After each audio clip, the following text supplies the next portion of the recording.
सभी को राधे राधे। सभी को सटतिला एकादशी की हार्दिक शुभकामनाएं। आज हम सटतिला एकादशी का श्रवण करेंगे। जय श्री हरि। पौष पुत्रदा एकादशी के उपरांत माघ माह के कृष्ण पक्ष में आने वाली इस एकादशी को सटतिला एकादशी कहा जाता है। 1. तिल स्नान। 2. तिल का उबटन। 3. तिल का हवन। 4. तिल का तर्पण। 5. तिल का भोजन और 6. तिलों का दान। तिल के ये 6 प्रयोग इस व्रत में अवश्य करें। इनके प्रयोग के कारण ये सटतिला एकादशी कहलाती है। इस व्रत के करने से अनेक प्रकार के पाप नष्ट हो जाते हैं।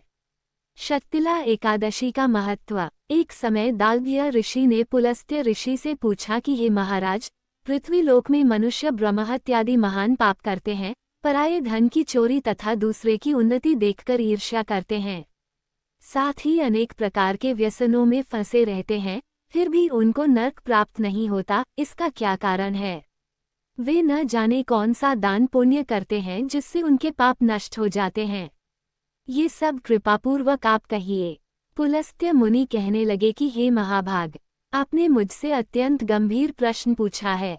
इससे संसार के जीवों का अत्यंत भला होगा। इस भेद को इंद्र आदि भी नहीं जानते, परंतु मैं आपको ये गुप्त तत्व अवश्य बताऊंगा। उन्होंने कहा कि माघ मास लगते ही मनुष्य को स्नान आदि करके शुद्ध रहना चाहिए।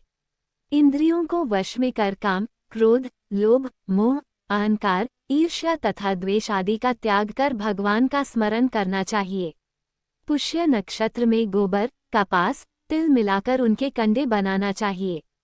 उन कंडों से 108 बार हवन करना चाहिए। उस दिन मूल नक्षत्र हो और एकादशी तिथि हो तो अच्छे पुण्य देने वाले नियमों को ग्रहण करें।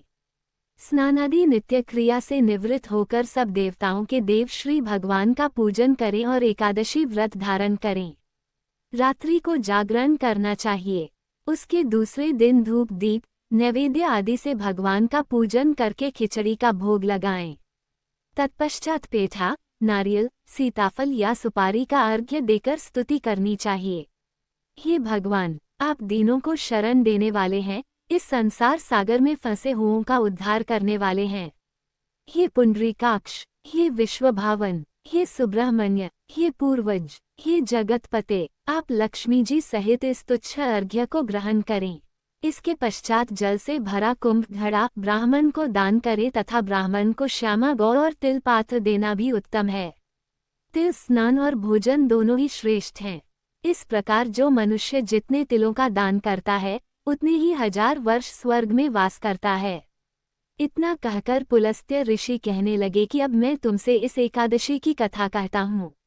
सटतिला एकादशी व्रत कथा। एक समय नारद जी ने भगवान श्री विष्णु से यही प्रश्न किया था और भगवान ने जो सटतिला एकादशी का महात्म्य नारद जी से कहा, सो मैं तुमसे कहता हूँ। भगवान ने नारद जी से कहा कि हे नारद, मैं तुमसे सत्य घटना कहता हूँ। ध्यानपूर्वक सुनो। प्राचीन काल में मृत्युलोक में एक ब्राह्मणी रहती थी। वह सदैव व्रत किया करती थी।